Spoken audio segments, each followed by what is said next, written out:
ahora sí les invito a abrir sus Biblias a Segunda de Timoteo, donde continuamos nuestro estudio en esta preciosa epístola, y nos encontramos particularmente en los versículos del 15 al 17, y a modo de introducción voy a dar lectura a estos versículos del 15 al 17. Dice así Pablo a Timoteo, que desde la niñez has sabido las sagradas escrituras, las cuales te pueden hacer sabio para salvación, por la fe que es en Cristo Jesús.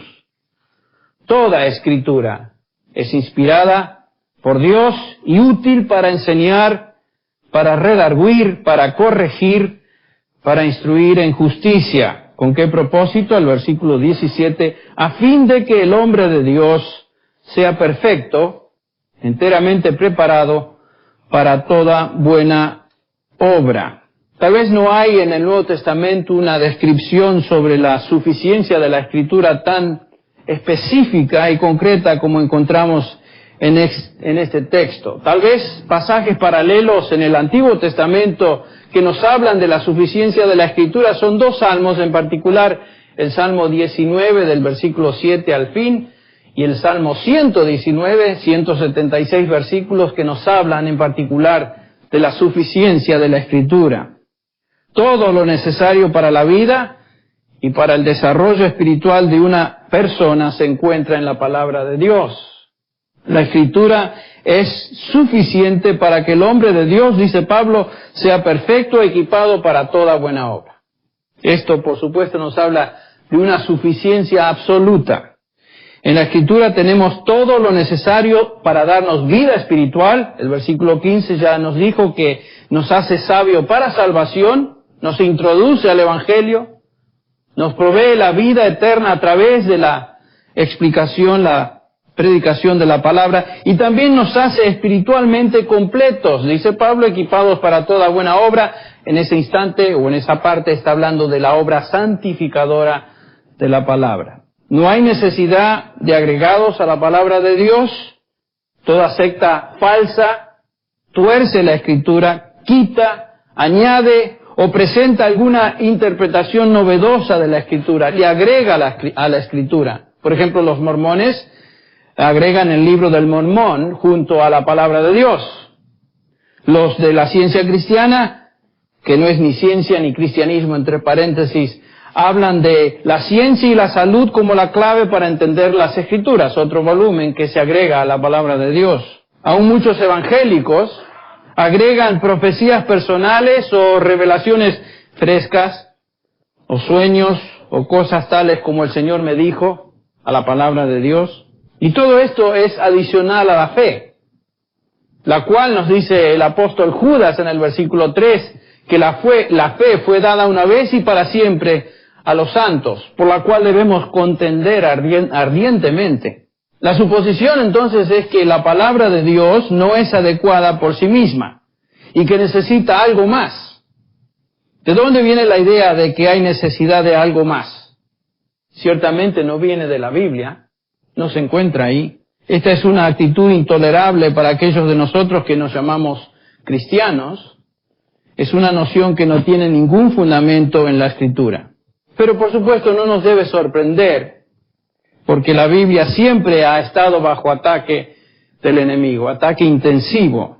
Por esta razón, nos dice Judas, debemos contender ardientemente por la fe. Y está hablando de la fe, el contenido de la doctrina.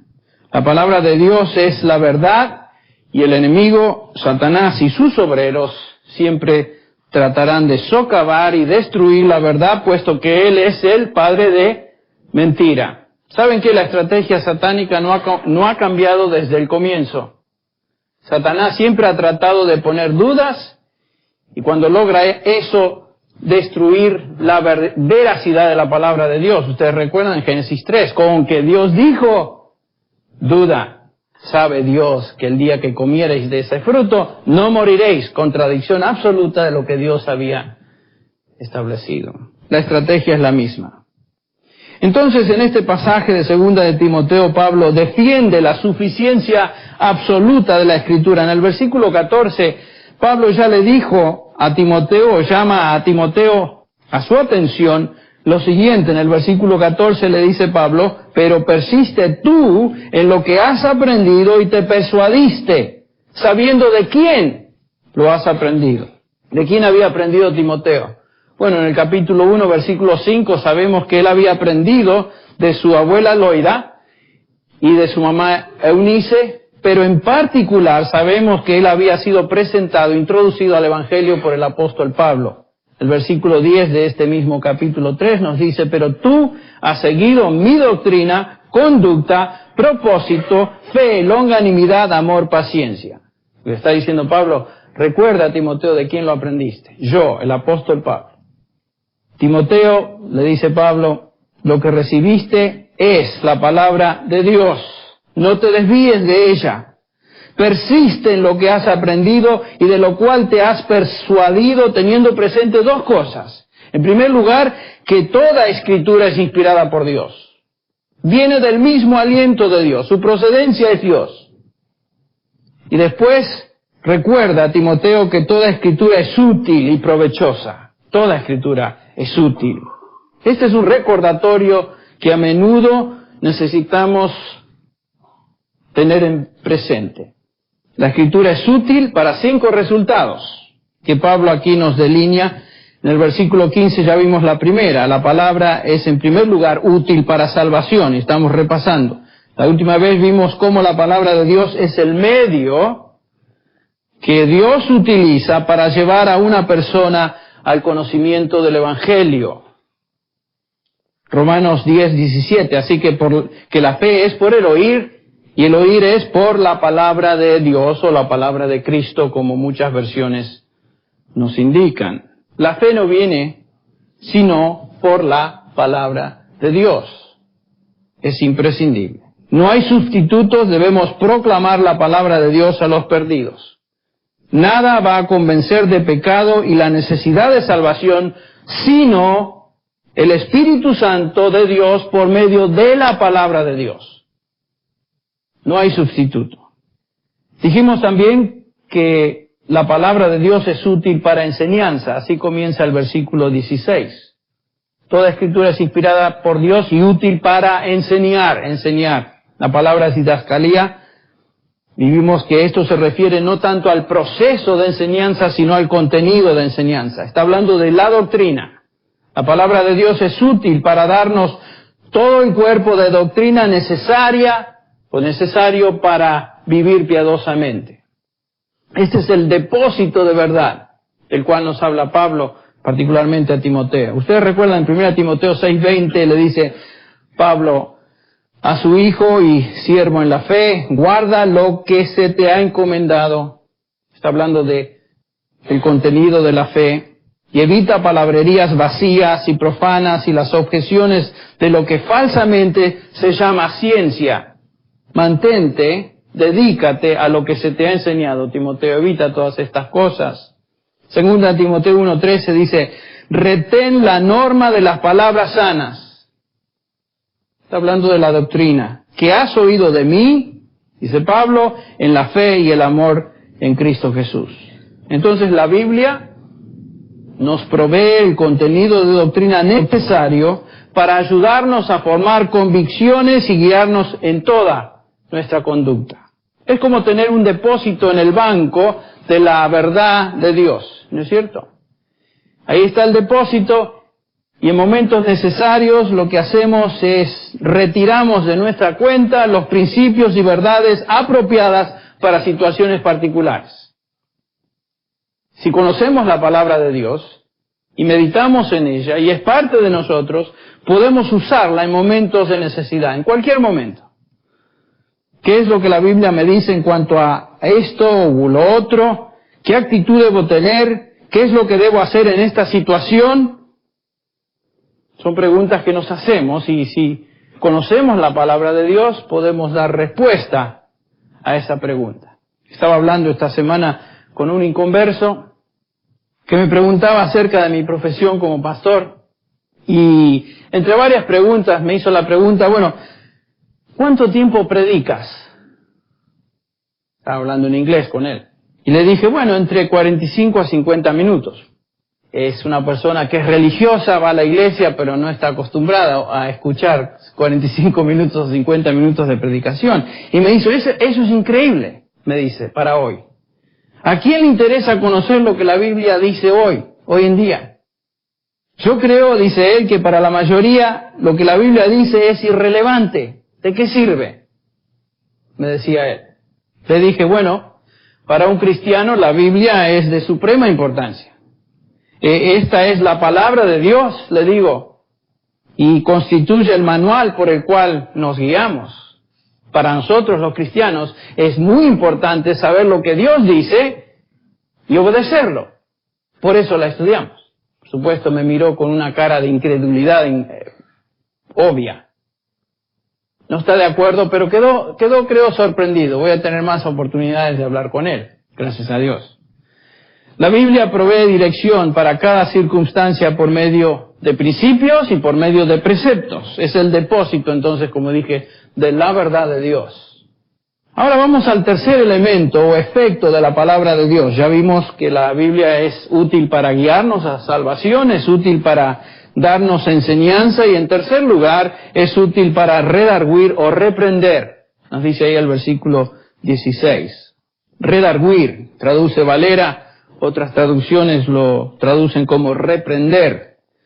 La palabra que Pablo usa acá es elegmos, que da la idea de confrontar a alguien con su mala conducta o su falsa doctrina. La palabra de Dios lleva a cabo un ministerio de edificación, de construcción, pero también confronta, desmenuza, reprende todo aquello que es torcido y todo aquello que es equivocado.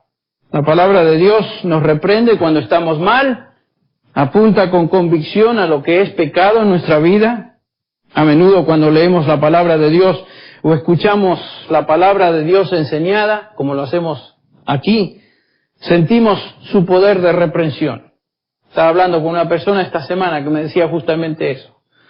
Una y otra vez venía a la congregación y cada vez que venía sentía el peso, el dolor que la palabra de Dios causaba en mí, en mi alma. Me punzaba,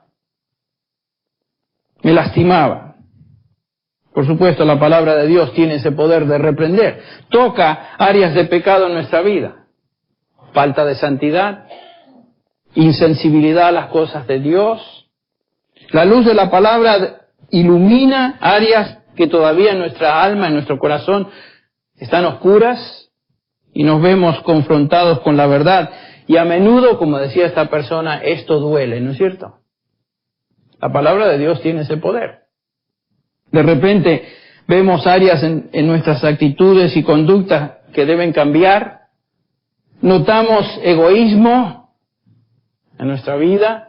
Notamos mal genio, vanidad, amor propio, protección exagerada de nosotros mismos, falta de amor a otros, infidelidad a Dios.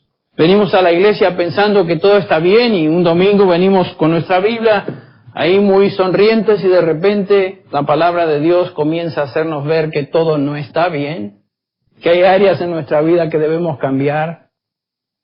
De repente nos vemos como en un espejo y nos damos cuenta que no estamos bien, que Dios nos está confrontando con su palabra y demanda de nosotros cambios. Ustedes recuerdan un pasaje muy precioso para muchos cristianos, para todo creyente en el Señor, Hebreos 4, 12 y 13, donde el autor de Hebreos nos habla de este aspecto de reprensión de la palabra de Dios. Dice Hebreos 4, 12, porque la palabra de Dios es viva y eficaz, y más cortante que cualquier espada de dos filos. Qué interesante, este hombre me decía que la palabra de Dios es irrelevante. La palabra de Dios, dice acá, es viva y eficaz, cortante como espada de dos filos, que penetra hasta la división del alma y del espíritu, de las coyunturas y los tuétanos, y es poderosa, dice, para discernir los pensamientos y las intenciones del corazón. Y no hay cosa creada oculta a su vista, hablando de Dios, sino que todas las cosas están al descubierto y desnudas ante los ojos de aquel a quien tenemos que dar cuenta. El autor de Hebreos describe entonces a la palabra de Dios como un arma cortante. Dice que corta y penetra hasta partir el alma y el espíritu. Es una descripción vívida, ¿no es cierto?, de la obra de la palabra de Dios en el corazón del hombre. Cada uno de nosotros hemos experimentado en momentos, ¿no es cierto?, esa palabra de Dios que nos ha confrontado y nos ha cortado, nos ha partido. Como ya mencioné, estamos leyendo o escuchando la palabra de Dios y de repente esta viene y nos desmenuza. Nos damos cuenta de nuestro pecado, somos expuestos, como dice acá el pasaje. Dios, por medio de su palabra, desnuda nuestra alma y nos vemos por lo que somos, pecadores ante aquel a quien tenemos que dar cuenta. A veces nos creemos muy buenos, pero la palabra de Dios nos hace ver lo que somos. Por eso es que hemos dicho muchas veces que una iglesia que es fiel a predicar la palabra de Dios es un lugar donde los pecadores no pueden sentirse cómodos.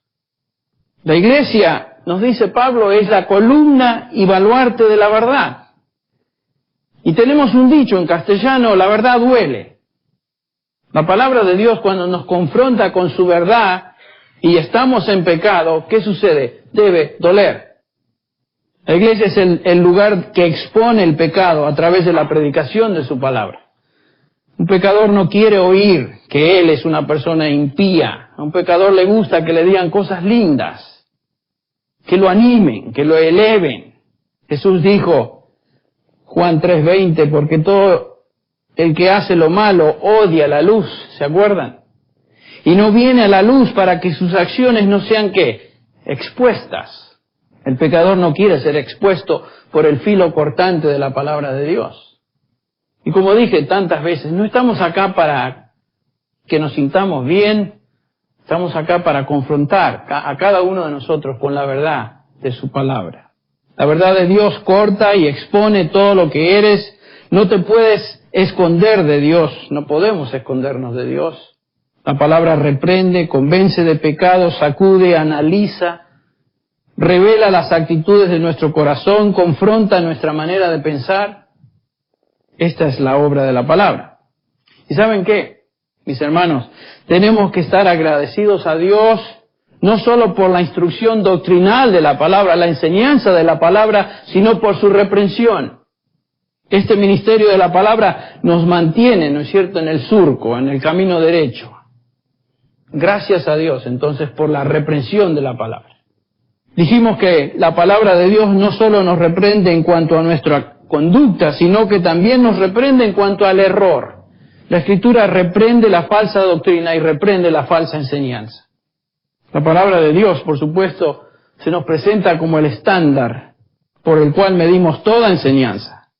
Y somos llamados a entender y trazar bien, derechamente, con precisión la palabra de verdad. La palabra, por ejemplo, el mandamiento de Pablo a Timoteo, procura presentarte a Dios aprobado, recuerdan, como obrero que no tiene de qué avergonzarse, que traza bien, derechamente, simétricamente, la palabra de verdad. Entonces, la palabra de Dios es la plomada que nos enseña todo aquello que está torcido, aquello que es falso, la falsa doctrina. Y por supuesto, aquellos que enseñan falsa doctrina tienen que inevitablemente adulterar la palabra, torcerla, cambiarla, añadirle, para justificar sus enseñanzas. No hay otra forma de hacerlo. De estos individuos Pablo habla cuando escribe en 2 Corintios 2:17, pues no somos como muchos, dice Pablo, que comercian con la palabra de Dios, trafican con la palabra de Dios, sino que con sinceridad, como de parte de Dios y delante de Dios, hablamos en Cristo. Este es el mensaje del apóstol Pablo, uno que hablaba la verdad de Dios.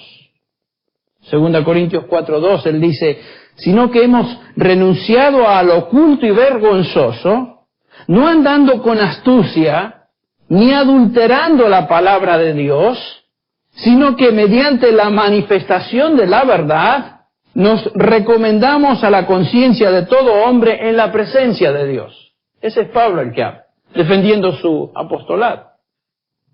Los falsos maestros definitivamente nunca atrasan la palabra de Dios.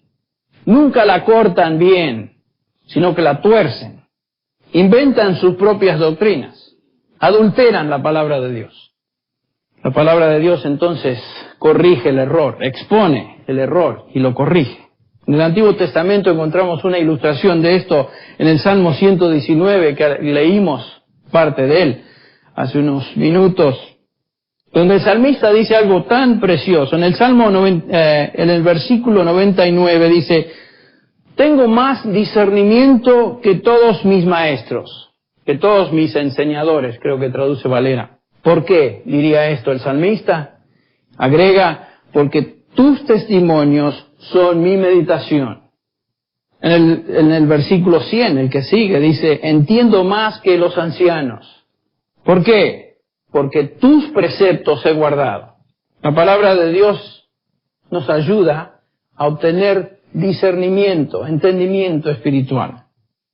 El discernimiento no es el resultado de haber vivido muchos años. Acá el salmista dice: tengo más discernimiento que los ancianos. O sea, que el hecho de ser anciano no garantiza de que uno adquiere discernimiento y sabiduría.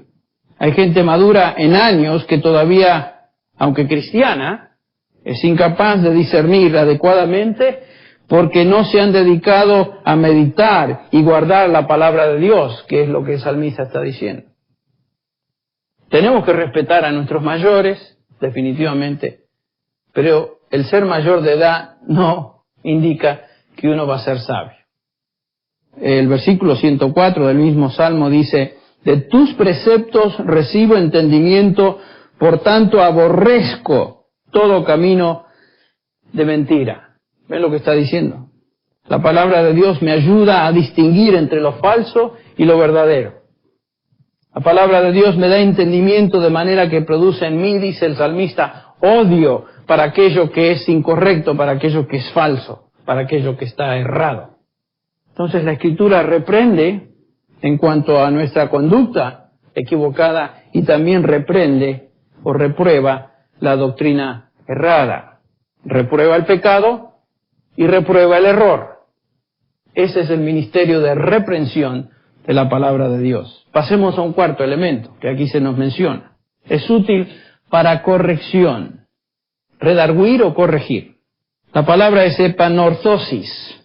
Es la única vez que se usa en el Nuevo Testamento y tiene la idea de restaurar algo a su estado original. Restaurar algo a su estado original. Es la idea de reconstrucción.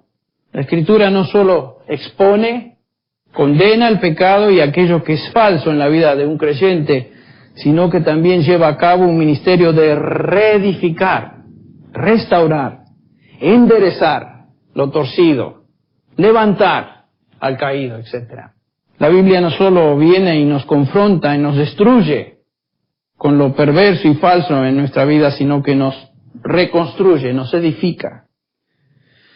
Por ejemplo, si tu problema es el orgullo, al ser confrontado con la palabra de Dios sientes convicción en tu corazón, te duele escuchar la verdad, te ves como en un espejo, te sientes desmenuzado, pero la Biblia también te instruye en cómo puedes humillarte delante de Dios, pedir perdón por tus pecados, confesarlo y comenzar a vivir en una manera humilde. Esto es enderezar lo torcido.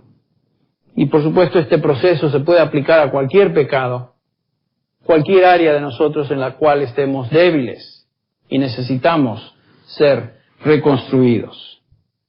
Esto me ayuda a mí, entre paréntesis, porque el hecho de ser cristiano no implica que ya hemos obtenido la perfección, ¿no es cierto? En cuanto a nuestra conducta, actitudes, todos estamos en proceso de ser reedificados o edificados. Y el medio que Dios usa es su palabra. Y en la medida que la leemos, la estudiamos y meditamos en ella, realiza en nuestra alma un trabajo de restauración, de fortalecimiento, donde hemos sido destruidos. Qué preciosa realidad es esta, ¿no es cierto? De la palabra de Dios. ¿Has experimentado en tu vida cristiana este ministerio de la palabra? Aquellos que hemos caminado con el Señor por un tiempo podemos decir amén. Sin duda. La palabra de Dios es la herramienta, por un lado, de pulverización, la herramienta que destruye, pero por otro lado es la misma herramienta que edifica. Un martillo puede servir para destruir algo, pero también puede servir para edificar otra cosa. ¿No es cierto? Restaurar. Esa es la razón por la cual la palabra de Dios, la palabra de Cristo, según Colosenses 3:16, debe morar abundantemente en nosotros. Pablo, hablando a los ancianos de la iglesia en Éfeso, les dice en el capítulo 20, versículo 32 de Hechos: ahora os encomiendo a Dios y a la palabra de su gracia, que es poderosa para edificaros. La palabra de Dios es poderosa para edificar. La palabra de Dios tiene ese poder de edificación. Todo lo que necesitamos entonces se encuentra en la palabra de Dios. Doctrina, principios para la vida, reprensión cuando pecamos y nos desviamos de la verdad, y después la corrección, la cual nos restaura a una condición de santidad y servicio. Eso nos lleva al quinto elemento, y con este ya terminamos. Dice que la Escritura es útil para instruir en justicia. Instruir en justicia. Este también es el lado positivo de la corrección. Una vez que hemos sido expuestos a nuestro pecado o error, la palabra comienza a corregirnos, a enderezarnos, y la palabra realiza su obra de instrucción en el camino de justicia. Y noten que cada uno de estos 4 elementos o efectos en la santificación empalman el uno con el otro. La verdad o la palabra deposita la verdad y te instruye en justicia. Estos son los primeros, el primero y el cuarto elemento. Pero la palabra también reprende y te corrige, el segundo y tercer elemento. Y en estos 4 elementos entonces tenemos la obra santificadora de la palabra de Dios. ¿Qué quiere decir instruir en justicia? Este es un concepto vital de entender. La palabra en griego es paidón. La raíz de la misma es la palabra paidea, que literalmente quiere decir niño o infante. De esta palabra obtenemos nuestro término hispano, que es pedagogía, que básicamente se refiere a la instrucción del niño, particularmente en su edad escolar. La palabra tiene la idea de instruir, de criar, de sustentar a un niño. Pero a menudo la idea es de corrección a través de la disciplina, o sea, instrucción a través de la disciplina. En el capítulo 12 de Hebreos, este capítulo que nos habla de la disciplina de Dios, la mayoría de los usos de esta palabra en Hebreos 12 incorpora la idea de disciplinar. Es la misma palabra paidea, pero usada en el contexto de disciplina. Dice Hebreos 12:5, además habéis olvidado la exhortación de que como a hijos se os dirige: hijo mío, no tengas en poco la disciplina del Señor, o sea, la paidea del Señor, ni te desanimes al ser reprendido por Él, porque el Señor al que ama, ¿qué?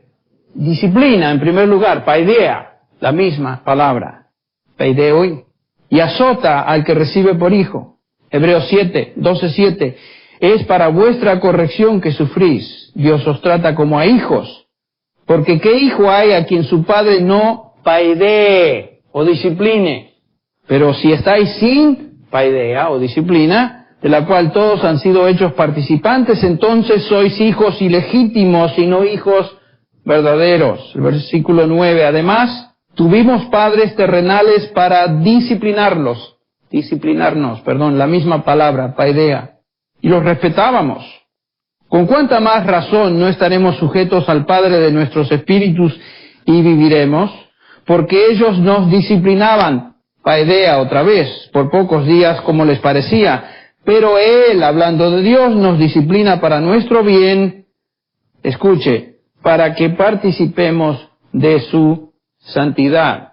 Aquí está la instrucción de la palabra de Dios, la instrucción de Dios con el propósito de santidad o justicia. Al versículo 11. Al presente ninguna paidea o disciplina parece ser causa de gozo, sino de tristeza. Sin embargo, a los que han sido ejercitados por ella, les da después fruto apacible de justicia. Es lo que está diciendo el autor de Hebreos. Nos está diciendo que Dios pone a cada uno de sus hijos, a cada uno de nosotros, a través de un proceso de instrucción, de entrenamiento, que incluye la disciplina. Y el propósito de esa disciplina es hacernos personas piadosas, hacernos personas santas, hacernos personas que caminamos en justicia. Padre, ¿se acuerdan la oración del Señor Jesús? Santifícalos en tu verdad, tu palabra es verdad. Es el medio de santificación, la palabra de Dios. Este es el proceso que Dios usa para disciplinarnos, guiarnos, instruirnos. Por supuesto, ese proceso de instrucciones también incluye la nutrición.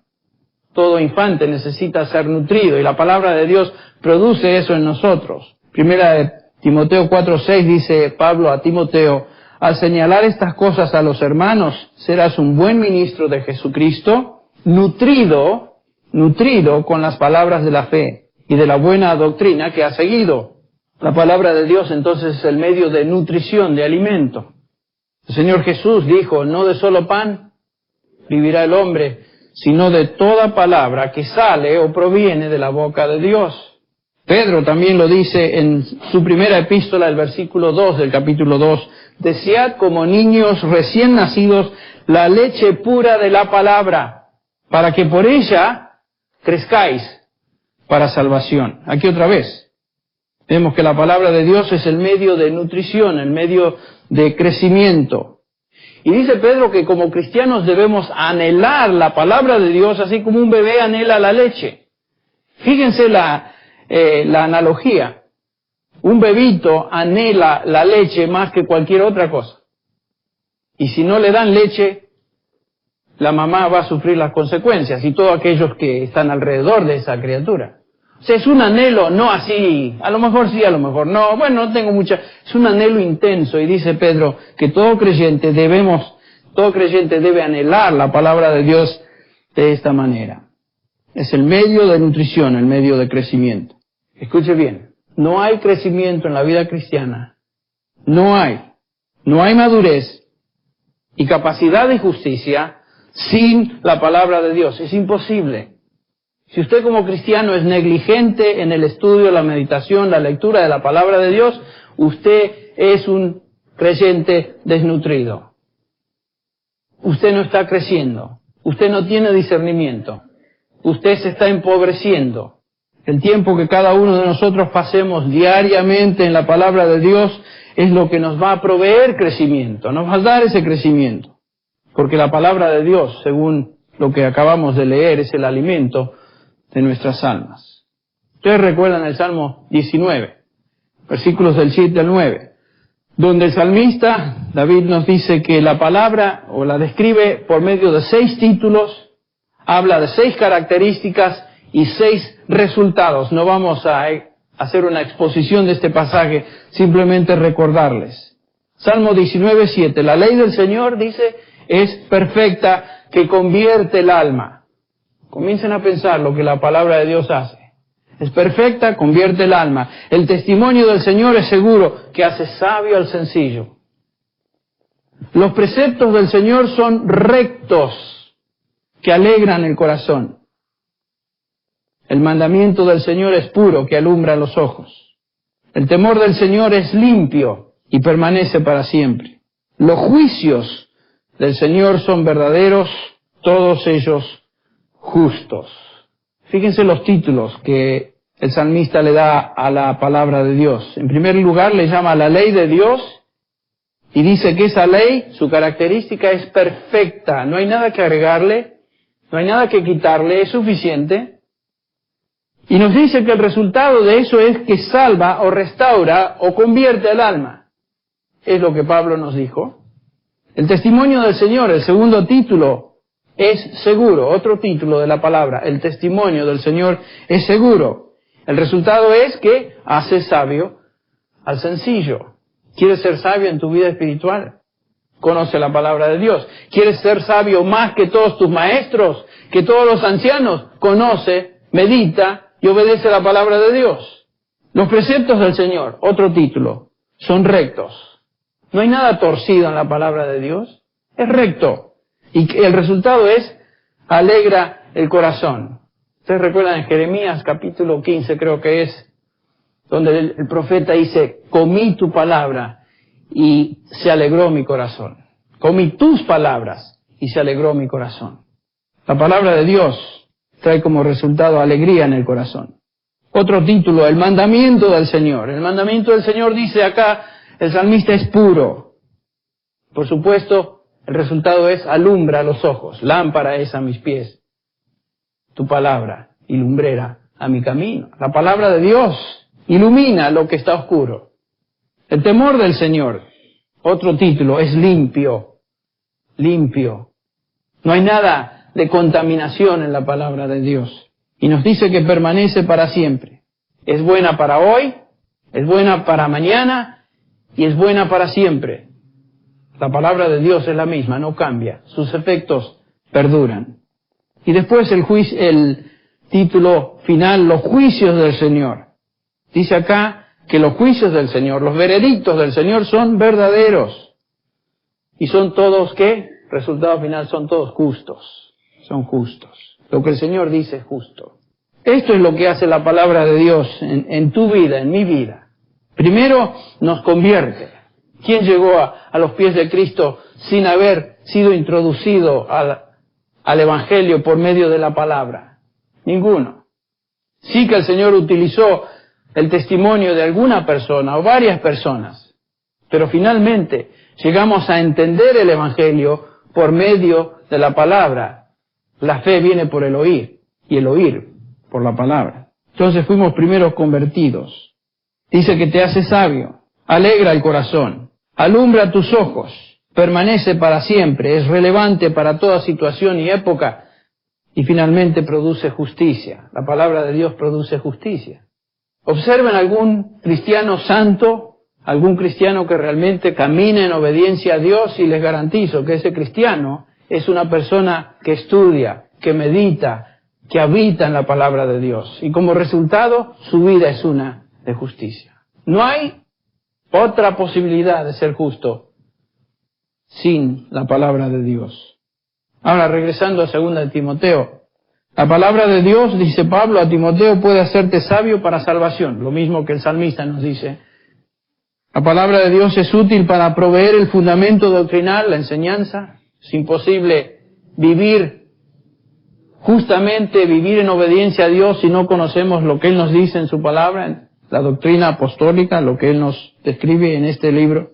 La palabra de Dios reprende, cortando, como dijimos, profundamente, revelando áreas de pecaminosidad en nuestra vida, reprendiendo aquello que es falso y aquello que es errado en nuestra vida, falsos conceptos. Yo no sé si a ustedes les pasa, pero yo a menudo y en el transcurrir de los años he cambiado mi manera de pensar y he cambiado mis conceptos que antes estaban equivocados. Y no estoy hablando necesariamente de falsa doctrina, estoy hablando de conceptos que he cambiado como resultado de haber meditado y conocido y ser expuesto a la palabra de Dios.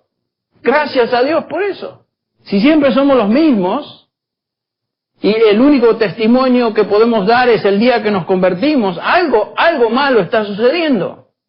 El creyente no nació para vivir en un estado infantil. El creyente fue convertido para desarrollarse. Y la palabra de Dios hace eso. Corta profundamente, revela áreas de pecaminosidad, reprende lo falso. La palabra de Dios te reconstruye y edifica y finalmente nos instruye en los caminos de justicia. Todo esto nos indica que la palabra de Dios es suficiente.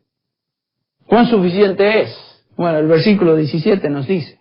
Dice Pablo, a fin, o con el propósito, la meta de que el hombre de Dios sea perfecto, teleos, completo, equipado para toda buena obra. No algunas. Entonces, cuando decimos que la Biblia es suficiente para todo lo que tiene que ver con nuestra vida espiritual, estamos diciendo exactamente lo que la Biblia declara. Es suficiente. Cuando alguien viene y nos dice que tenemos necesidad de otras cosas más allá de la palabra de Dios para realmente ser completos en nuestra vida cristiana? Si alguien quiere agregar algo a nuestra experiencia cristiana que va más allá de lo que tenemos en la palabra de Dios, todo lo que tenemos que hacer es regresar a este pasaje y meditar en lo que nos enseña. ¿Qué más necesitamos para ser perfectos? Dígame. Acá dice, para que el hombre de Dios sea perfecto. La palabra quiere decir completo. ¿Qué más necesitamos para ser completos? ¿Qué más necesitamos para ser equipados para toda buena obra? La respuesta es obvia. Nada. Absolutamente nada. Si alguien te dice que tenés que hablar en lenguas para tener la verdad espiritual manifestada en tu vida, si alguien te dice que tenés que recibir el bautismo del Espíritu o no sos cristiano, si alguien te dice que tenés que hacer esto, experimentar lo otro, ¿saben qué? Cuando yo escucho estas cosas, veo este pasaje en blanco y negro y digo, ¿para qué necesito todo eso? ¿Para qué lo necesito? Estoy seguro que en la historia del cristianismo el Señor ha dado experiencias a algún cristiano distintas a la experiencia que otro cristiano tuvo. Soberanamente el Señor, me imagino, tiene el poder de dar a creyentes alguna experiencia particular, pero ¿saben lo que me dice la Escritura? Yo no necesito nada más de lo que está escrito en este libro para ser perfecto y para toda obra buena. Nada más. ¿Ustedes recuerdan la narración, y con esto terminamos? La narración de Lucas 10, donde el doctor Lucas nos dice en su evangelio, comenzando con el versículo 38, mientras iban ellos de camino, él entró en cierta aldea y una mujer llamada Marta le recibió en su casa. Estamos hablando de las dos hermanas y Lázaro. Y ella tenía una hermana que se llamaba María, que estaba sentada a los pies del Señor, y noten lo que dice, escuchaba su palabra. Escuchaba su palabra. Preste atención, continúa. Pero Marta se preocupaba con todos los preparativos y acercándose a él, en reproche, le dice, Señor, ¿no te importa que mi hermana me deje servir sola? Por favor, dile que se levante. Esa es la idea. Dile que me ayude. Irritada la mujer.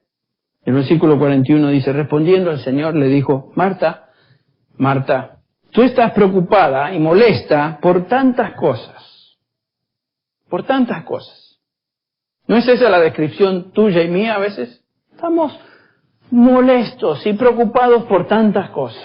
Y el Señor concluye con esta palabra. Pero una cosa es necesaria. Una sola cosa es necesaria. Y María ha escogido la buena parte y después agrega que no le será quitada. ¿Ven? La prioridad de María era escuchar la palabra de Cristo. Y todo lo demás era secundario. Buscar primeramente el reino de Dios y su justicia. Poner la mira en las cosas de arriba. Esta era la prioridad de María. Esta debe ser la prioridad nuestra. Estar saturados de la palabra de Cristo. ¿Qué más necesitamos fuera de esa palabra? Nada. Algunos de ustedes necesitan la palabra para ser salvos. Si no conoces a Cristo como Salvador, lee el Nuevo Testamento. Léelo hasta que estés claro en qué significa ser cristiano. Algunos de ustedes necesitan doctrina, ser instruidos en la palabra de Dios, en sus preceptos y principios. Otros necesitamos reprensión de la palabra de Dios, ser confrontados con nuestro pecado o falsos conceptos. Finalmente, algunos de nosotros necesitamos ser corregidos, enderezados, finalmente edificados e instruidos en la palabra para que crezcamos en madurez y el conocimiento pleno de nuestro Señor Jesús. La palabra de Dios produce estos efectos. ¿Qué tiempo estás dedicando a la palabra de Dios? Hoy no es popular predicar la palabra de Dios. Muchos prefieren ir a la iglesia y escuchar un breve comentario devocional que les haga sentir bien, cantar algunos himnos, ser entretenidos con algún número especial e irse a la casa para disfrutar el resto del día domingo. Estos son personas que necesitan sermoncitos, como una vacunita de vez en cuando que se dan. Muchos piensan, como aquel hombre de quien les hablé al principio de esta predicación, que la Biblia no es relevante para el día de hoy. Todo lo contrario es lo que la Biblia nos dice. Es relevante, es útil, provechosa. Bueno, eso es lo que muchos piensan, pero gracias a Dios que muchos cristianos alrededor del mundo todavía tienen el apetito de la palabra de Dios y desean crecer en ella, y ustedes son parte de ese remanente. Alabado sea el Señor. Vamos a orar. Padre, gracias te damos por la obra poderosa de tu palabra. Por ella fuimos salvos, por ella entendemos tu verdad y somos santificados. Por ella somos reprendidos y corregidos, por ella somos guiados en el camino de justicia. Padre, danos el deseo intenso de beber esta leche espiritual, para crecer y para servirte mejor, hasta que tú nos lleves a tu presencia. En el nombre de Jesús. Amén.